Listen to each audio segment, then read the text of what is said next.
पहिलो रे सनाम को जोहार नवा वीडियो रे सनाम को सगुन दाराम माने बहुत पूरा हैंग उतरन तिया जखन ओना फोटो नेल किया आपे हो जुदी पे नेला हैंग उतरो तापे मी घणी दो अड़ी हाहाड़ा पे बुझे जतो हर के बन बडाय का दिया पापा की परी भद्र छपरी आजा ᱧᱩᱛᱩᱢ दो हा बन उइहरा से बंगा मेनखान भद्र छपरी दो बन ठीक ᱧama तो उनिया मिटे फोटो वायरल कना लाइक फुलो अकांते माने मोटा मुटी आकना मोटा चबा आकना मेडिसिन जमते मोटा आकना से आर चेद खातिर ओना दो इन दो बइन ठीक का आर बइन बडाय दाड़े कना ओना कन्फ्यूज अकन खातिर ना वीडियो बनाय आपे को हा राइन कुली पिया मेन दो कमेंट माध्यम ते बडाय चिन ताबन पे माने नुना टेक्नोलॉजी चेतान से रकाम एन गया माने सरी से खाली चेत हो बांग ठीक कना माने ओना फोटो जखोन नेल के मिट डोंडेक दो चिंतारिन पड़ावेना होला मादर नेल लेते फोटो वीडियो को ठीक गे ताहे कना उनी मा गिद्रा गया टीन एज गिद्रा कना तेहेनी नेले ओका फोटो ओना माने मोटा मोटी आकना लाइक को फुलो अकानते तो पूरा हाहला के बुझे तो इने परे आर हो किछु गान फोटो तलाश के ओना को हो चमटी गे माने जहां नॉर्मल माने आजा फिटनेस ताय ओना नेल किया अदो नोय नो के कटे भेगार धरे नेल किया अदो अडी गानी उइहर बड़ा किया चेर सरी के आर हो किछु दिन लहारे मिटे जामाई वीडियो वायरल लेनते ओना शूटिंग से चिका आगे बड़ाय अब तो बाबन बड़ाय दले माने जामाई फोटो को वीडियो रील्स को बनाए जामाई आकना सांखा को हरक का सड़ी बांधे आकना तो नो नंका नित नंकान नंकान फोटो वीडियो वायरल आकना सरी खाली बाबन ठीक दड़े चेन कन्फ्यूज रे माने नो जो किछु दिन लाहारे माने चेन इन लिया सधु फुटबॉल प्लेयर तो उनकिना वीडियो वायरल लेना मेडन किसिंग सीन मासूम सिंह सला की से ताहे उनकाना वीडियो पूरा सरी मेनते को बड़ाय ले जतो हन अड़ी गान को कमेंट आकना उनकिन लास्ट किन लई सदर के ना दो एड़े कना एआई माध्यम ते हुया अदो उनका के इño मिड डोंडेक बाकरे भाबी के ना दो एआई ते पाले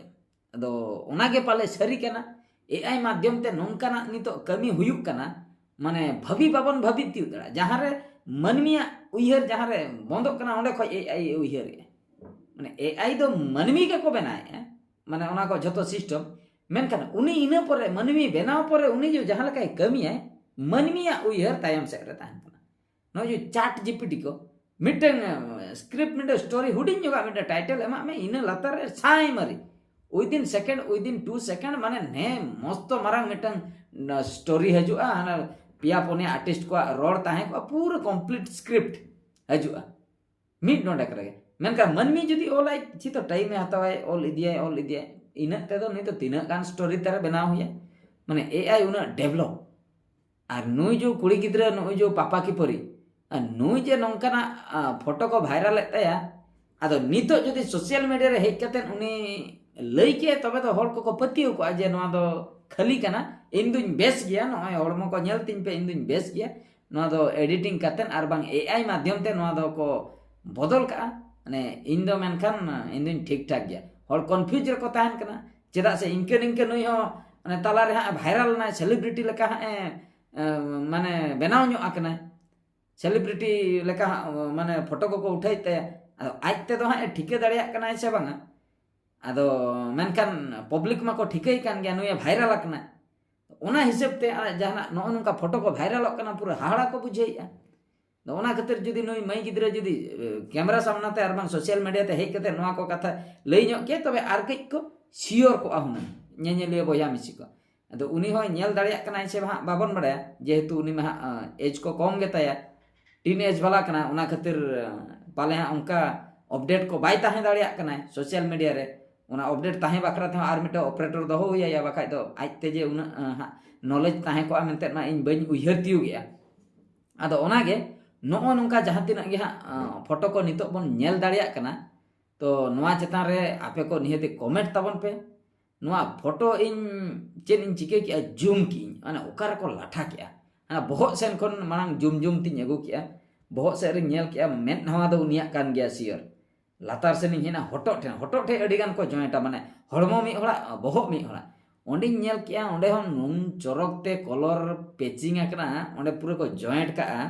माने ओना होटो रे माने मा चिकने के बइन जामले मा मेन दा खंडिया चिकने होटो मिटन ना मिटन हड़मो मिटन बइन जामले लातार से नि हेना ती कुन कोयो बड़ा के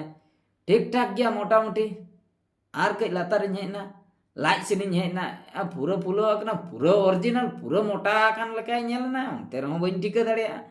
आर कटी लतार सेनिंग हेना जांगा सब को उयुंग बड़ा के पूरा रियलिटी ओरिजिनल लका के बुझेना अदो चिकम टिकायामा आपे होपे नेले गया इन जहां लके नेल के आपे हो नेला चके पे तबन तो आपे हो लई तबन पे चिकम टिके ना दो ओरिजिनल से डुप्लीकेट उनका ना गे आर मिटन नो नो हो जुम बड़ा किया नो हो दोतो को एडिट लाटा का से चिका का को ओना हो बइन टिका ले तापर आर मिटन नाम के नो नो दो रियलिटी आर बांग रियल फोटो कना नो नो कट्टी भेगार धारा बुझेना नोडे कोन गिन बड़ा किया नीता टेक्नोलॉजी मा एआई टेक्नोलॉजी अडी जोर आर्टिफिशियल इंटेलिजेंस आदो ओंडे गिन आकोटेना नो दो एआई माध्यम कोते के हुई को एनते रहो 100% सियोर दो बनुइया चेदा से बड़ाई गया बन हा भद्र छपरी दा भद्र छपरी उनी दा छपरी कना छपरी नि आ भद्र गया उनी दा भद्र छपरी आदो गारंटी बनुआ नुकु दो टटका को जमा टटका चेक को आको माने हरमोर ना साइज को बदलवा बांग लईगो नुआ दो गारंटी बनुआ बेसी बेगार नुकु भद्र छपरी अभद्र छपरी नुकु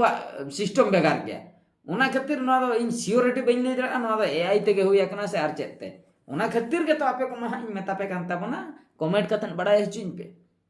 सुर सुपुर कुरिन जदि ओको को पे नेले माने उनी जो उनी कुड़ी गिद्रा अतु सुर कुरिन किंबा ओना एरिया कुरिन जे बांगाले नेल का दे उनी दो बेस जे नुआ दो एड़े गया नुआ फोटो दो फेक फोटो कना तो इने खान बड़ायवा मेनकान भाइरल कना आड़ागिया को कोई को तार को आड़ागिया बनाव कते नीता जुग नंका कना सोशल मीडिया जुग माने ओकोय को जुदी ऑल पढ़ाव कते बेकार मेना को चिन ए चिके सोशल मीडिया दो घंटा जाय रिचार्ज आय मंथली फोन को बाकरा ओना पैसा मा जहां खज गे अगु कान गया किंबा ओड़ा होड़ को कोय को गया डाटा मेना का 1 GB 2 GB 3 GB ओकारम चाबाया अदा फेसबुक को ना यूट्यूब को अदो घंटाम छुटो कना इंस्टा को नेता ठेलाव रकाब सिस्टम से इंस्टाग्राम को ठेलाव रकाब आम खाली बस मिट्टम परे मिट्टम हजो आम लांदा बड़या एकला एकला गे पागला को लेका तो नो नोंगान सिस्टम अदो नोआ सिस्टम जखन को कुसिया कना जतो हर अदो उनका उनका तेगे नो ना जो वायरल जिनिस को अडिगान वायरल कना आर नो नोआ को अडिगान को बनाया फेक जिनिस को नो उनका एआई माध्यम ते माने चेन बोन लई दाड़िया नित नोआ जुग को हर जे रुअल से नोआय दूसरे हना पछला जुग से ना दो संभव बांग कना इन जहां दिन इन उयहर ती गया संभव बांग कना नोआ जुग रे को ताहना बरम मांग सेट को चला आर एटा एडवांस जुग ते मेनकान पछला सेन दो बाको रुअला पछला सेन जदी को रुअला बाका जदी जहाना चिका तबे मा एग्जांपल बन नेल बड़ा का गया नेपाल रे जहां लका सिचुएशन होइना पूरा को आतारा कना और को जाम चबा आतार हनी ने ओड़ा दुआर प्रधानमंत्री को लगाए को माने ओने उनका गंडगोल सेन सेनोआ तो ओना खातिर आदो आदो मित कथा नोआ मेसेज माध्यम ते जहां को पे नेले ताबोना जदी यूट्यूबर को बाका दो जहां नोंका ना कमी को बन कोराय माने नो फोटो को बन एडिट दो नोंका दो माने अडी अडी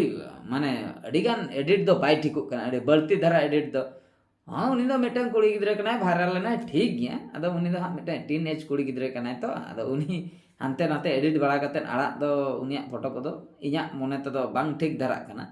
आदो इनके सिंपल धरा एडिट को तो ठीक गया नो नोका उनी मिटन कुड़ी गिद्रे कना हुडिन कुड़ी गिद्रे कना उनी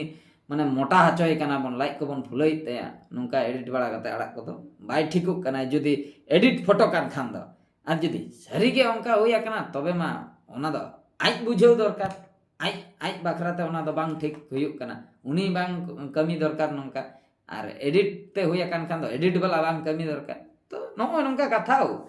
आर नेतार जुग आलोबन भबी में जे नोआ दो खाली इन ते इन दोहो का